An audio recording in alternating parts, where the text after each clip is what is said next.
All right, so over the last couple of days, we have had an absolutely wild series of events unfolding in regards to the ongoing war in Ukraine, as well as the Congressional Progressive Caucus. So before we get into this, I've made my position on the current status of this war, I think, pretty clear by this point. Obviously, I condemn Vladimir Putin as the initiator of this war, as a violent imperialist aggressor. That's pretty obvious to me. I don't think that that's controversial in any way, shape, or form.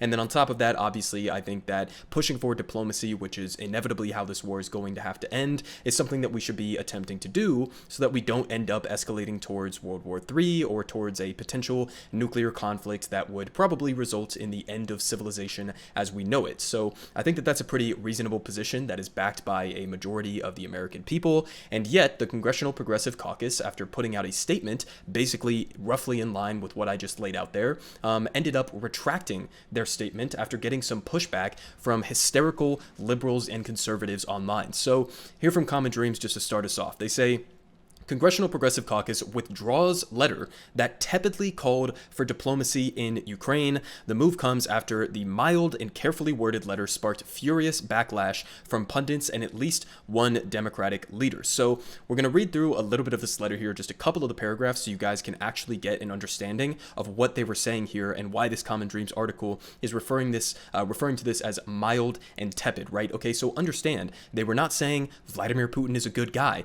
They weren't saying that Ukraine should simply throw down their arms and cede all of their territory to the Russian invaders. They weren't saying anything remotely close to that. They weren't even saying we should definitively put a cap on the amount of arms or the amount of support that we are giving to Ukraine to continue in their defensive war or their liberation war or whatever you want to refer it to as. Okay, so let's just go ahead and read a little bit of this so we can get a firm grasp in terms of what they were actually saying here in this letter to the Biden administration. So they start out here saying, "Dear Mr. President, we write with appreciation of your commitment to Ukraine's legitimate struggle against Russia's war of aggression. Your support for the self-defense of an independent, sovereign, and democratic state has been supported by Congress, including through various appropriations of military, economic, and humanitarian aid for the furtherance of this cause. Your administration's policy was critical to enable the Ukrainian people, through their courageous fighting and heroic sacrifices, to deal with a historic military defeat to Russia, forcing Russia to dramatically scale back the stated goals of the invasion. They say, crucially, you achieve this while also maintaining that it is imperative to avoid direct military conflict with Russia, which would lead to World War III, something we must strive to prevent." Okay, that is a direct quote from the Biden administration. They say the risk of nuclear weapons being used has been estimated to be higher now than at any time since the height of the Cold War, which was, again, something that Joe Biden himself gave a statement on. They say, given the catastrophic possibilities of nuclear escalation and miscalculation, which only increase the longer the war continues, we agree with your goal of avoiding direct military conflict as an overriding national security priority. And this is something that, I feel like it gets lost in this debate or this conversation surrounding potential peace talks, is that, the longer that this goes on and the longer that we have all of these, all this posturing from Vladimir Putin about nuclear weapons, we had him coming out and basically saying he thinks Ukraine is going to launch a dirty bomb attack on their own territory, which to me, I think could fairly be interpreted as that Vladimir Putin himself might be considering doing something like that. So we're in the territory right now where we are like legitimately on the verge of this completely spiraling out of control, which would have obviously not just direct horrific impacts for the people of Ukraine, but also for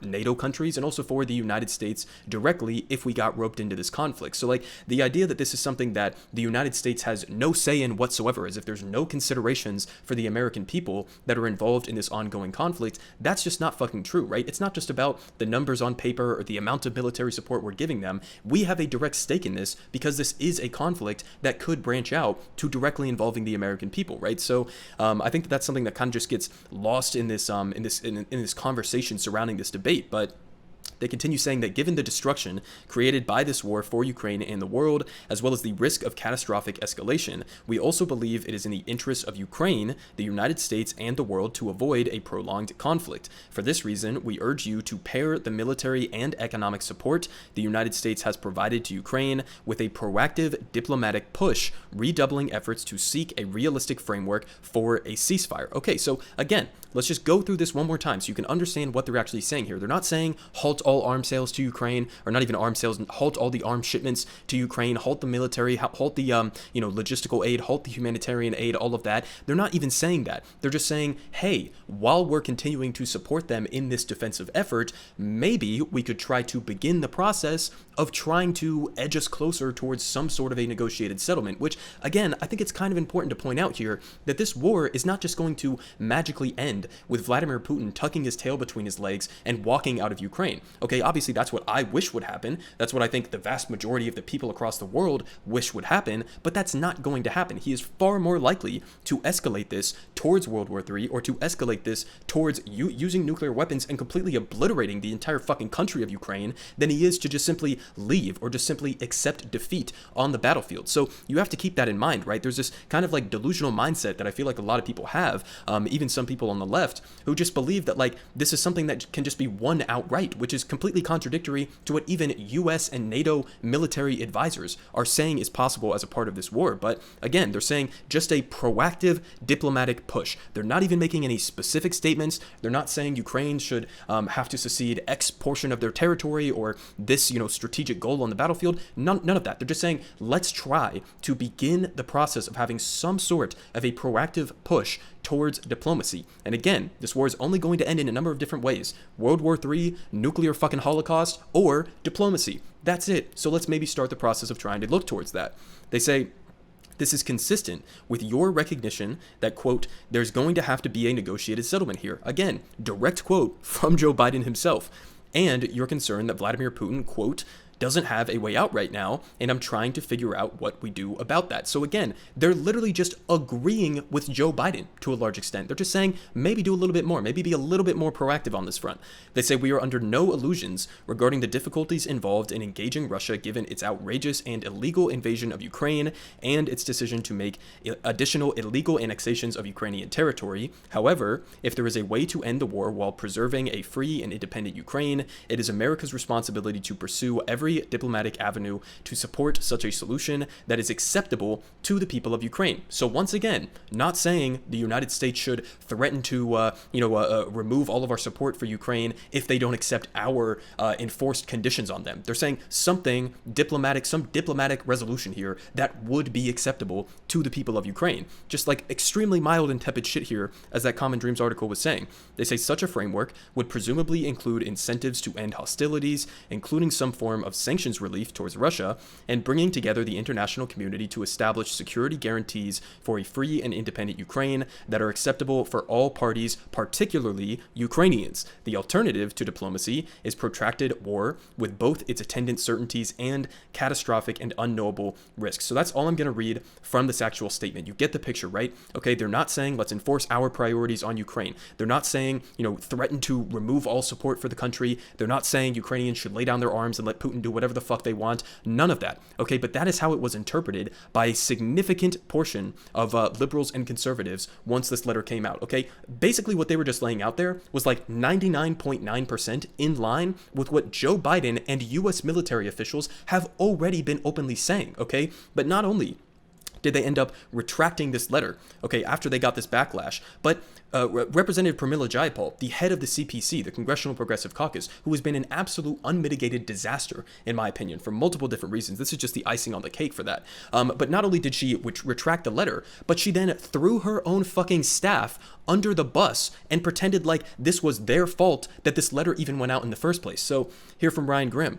This is a quote directly from Pramila Jayapal, from the head of the Congressional Progressive Caucus. They say, quote, the letter, first of all, has been withdrawn. They say it was drafted several months ago, but unfortunately was released by a staff without vetting. As the chair of the caucus, I accept responsibility for this. First of all, fuck you. You're not accepting responsibility for this if you're blaming your staff for this getting released without vetting. I mean, what the fuck are you talking about? They say, because of the timing, our message is being conflated by some as being equivalent to the recent statements by Leader McCarthy of the Republican Party threatening to end aid to Ukraine if Republicans take over. The proximity of these statements created the unfortunate appearance that Democrats, who have strongly and unanimously supported and voted for every package of military, strategic, and economic assistance to the Ukrainian people, are somehow aligned with Republicans who seek to pull the plug on American support for President Zelensky and the Ukrainian forces. Okay, so first of all, kind of pathetic that you're just like, using Republicans as a cop-out in this and just refusing to stand by the completely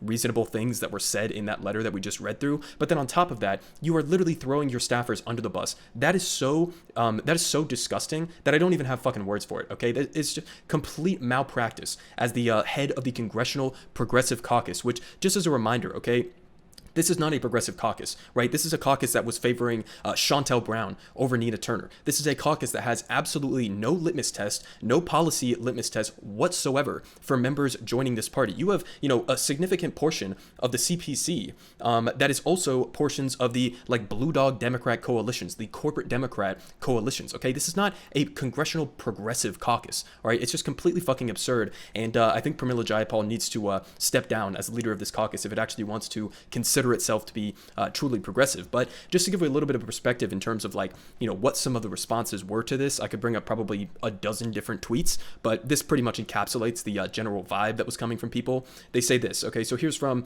Marcus Molitsas, somebody who is the co-founder of Vox Media and works for these other outlets as well. So he says, this by Representative Rashida Tlaib, Representative Rokana, and other progressives is unbelievably naive and stupid, asking for diplomacy with a murderous terrorist regime literally raping and pillaging through Ukraine. Biden tried diplomacy to prevent the war. Only overwhelming force will now end it. Now again, in a dream scenario, okay, yes, I would love it if Ukraine magically forced Vladimir Putin to walk with his tail tucked between his legs throughout of the entirety of Ukraine. That is not something that is going to happen, okay? As much as we wish that it would happen, U.S. military advisors, NATO military advisors, nobody thinks that that is even fucking possible without Vladimir Putin ending up escalating it significantly even beyond what he already has done right now, okay? Using nuclear weapons, significantly escalating this towards a broader conflict between NATO countries and between Russia, okay? This is not a reasonable scenario that he is outlining here, all right? And, obviously tamper that with the additional risks of all of those other things that we just outlined there. But, it just gets more ridiculous. He says, which Ukrainians do these progressives want to abandon to mass murder and rape in their attempt to prop up flailing Russia? The only way to end this war is to deliver a decisive Ukrainian victory. These 30 House progressives are now making common cause with Lauren Boebert and throwing them in with, Marjorie Taylor Greene and all of these other delusional conservatives. But again, the implication of this tweet from the letter that we just read out there, that was not calling for Ukraine giving it up, was not calling any territories, was not calling for Ukrainians to lay down their arms, was not calling for even legitimate attachments in terms of the aid that we are giving them, the military support we are giving them, with specific diplomatic settlements that they would have to be making. Nothing specific, just hey guys, what if in the environment that we are in right now, inevitably progressing further and further towards nuclear war, what if we tried to begin the process of some sort of a diplomatic push?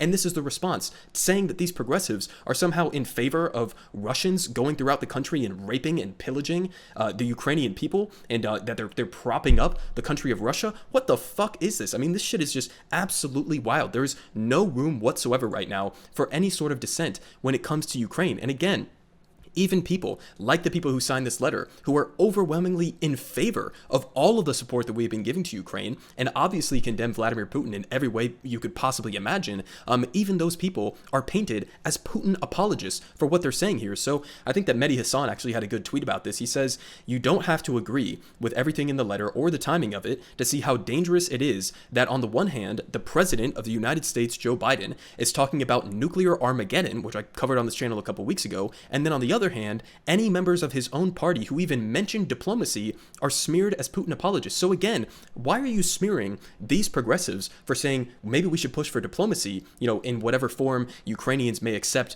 or whatever form Ukrainians may think is acceptable, right? Why are you saying they're Putin apologists, but you're not saying that Joe Biden is a Putin apologist, somebody who has, number one, said that we are closer to nuclear Armageddon than at any point since the Cuban Missile Crisis, and number two, has openly said he is looking for off-roads for Vladimir Putin. Putin, and that the only way that this war is going to end is with a diplomatic negotiated settlement. Okay, that's Joe Biden's position. And yet, when he says that, oh, that's completely reasonable, that's fair. But then when the CPC says that, everybody freaks the fuck out and says that, okay, you're working for the Kremlin or something. I mean, it's such a double standard. It's ridiculous.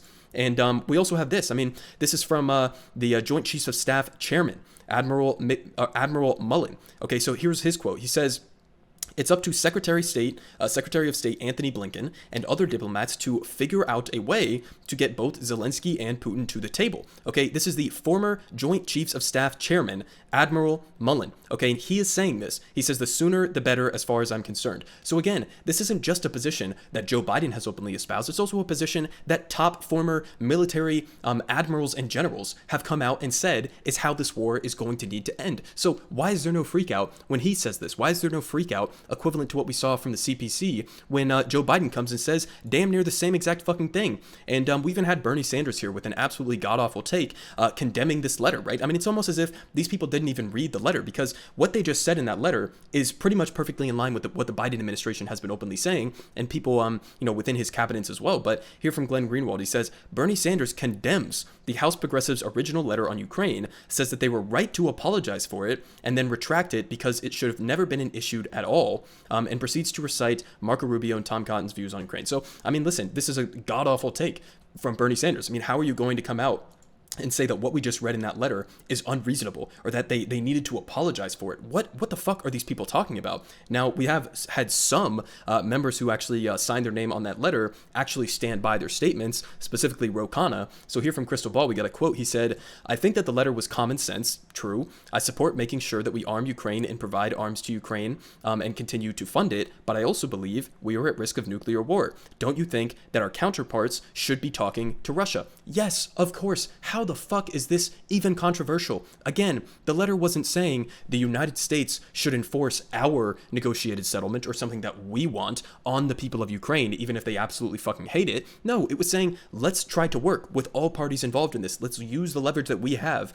as a, player in this war. And keep in mind, this is a proxy war, right? You can't just go out in there and say, oh, this is 100% up to the people of Ukraine. They get to do whatever the fuck they want. Obviously, to some extent, yeah, that's 100% true, but you can't just ignore the fact that we are propping up basically the entirety of their military, right? And not only that, but if we had done what Vladimir Zelensky wanted us to do in this war, we would have already been at direct war with Russia. We would have already been at World War III. So, it's perfectly fine and acceptable and good to support the Ukrainian people in liberating their territories, in fighting this war against Russia and kicking them out of their the regions that they have tried to annex and all of that. That's fine. That's great. But it's a completely different thing to say that, like, our priorities at the national security interests of the broader world and the United States are perfectly lined up one-to-one with what Volodymyr Zelensky wants. It's just not. Okay, he wanted us to get into this war immediately. He's been calling for us to do direct strikes on Russia for months now, or if not since the beginning of this war. So again, I mean, it's like, people have no ability to have a nuanced perspective on this, except for the broader public, apparently. Okay, so we have polling data on this. So not only was the letter, in my opinion, at least completely reasonable, but on top of that, if you look at the polling data on this, the majority of Americans now support basically what they were just outlining in that letter there, and even a little bit further than that, right? So they say here from Data for Progress, a majority of voters support the U.S. pursuing diplomatic negotiations to end the war, even if Ukraine must make some compromises with Russia. So this is even going beyond what the letter was saying. Okay, this is an even more aggressive position than what the CPC was outlining in that letter to the Biden administration, and that has a majority support among the American people. So, I mean, listen, this conversation surrounding this war and this invasion has just completely fucking spiraled into a complete clusterfuck at this point. Okay, so, I mean, again, it's like you can't even say that, we should be pushing for diplomacy and just end it at that without being called a Putin apologist. People will make all of these assumptions and say,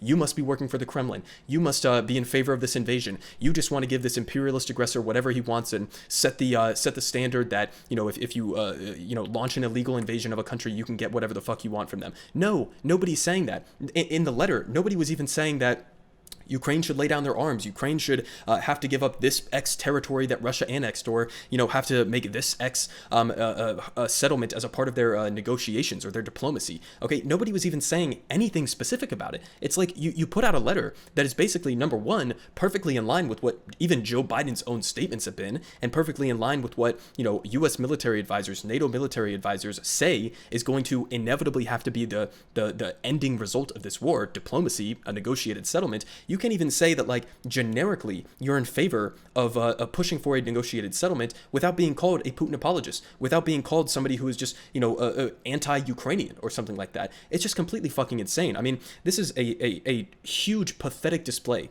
from Pramila Jayapal, from the Congressional Progressive Caucus, to, number one, I mean, it's just political malpractice to put out that letter and then retract it a couple days later and then throw your bus under the table, or throw your staff under the bus. That was pathetic in and of itself. But just to not stand by a completely mild and tepid statement there that is, not only completely reasonable, but also supported by the majority of the American people, like, what are you doing? I mean, this was just a completely wild situation that completely got out of hand from the perspective of the Congressional Progressive Caucus, and they just made themselves look like complete fucking idiots. Everyone is saying good politic guy has the best politics. Believe me, no one does it like him.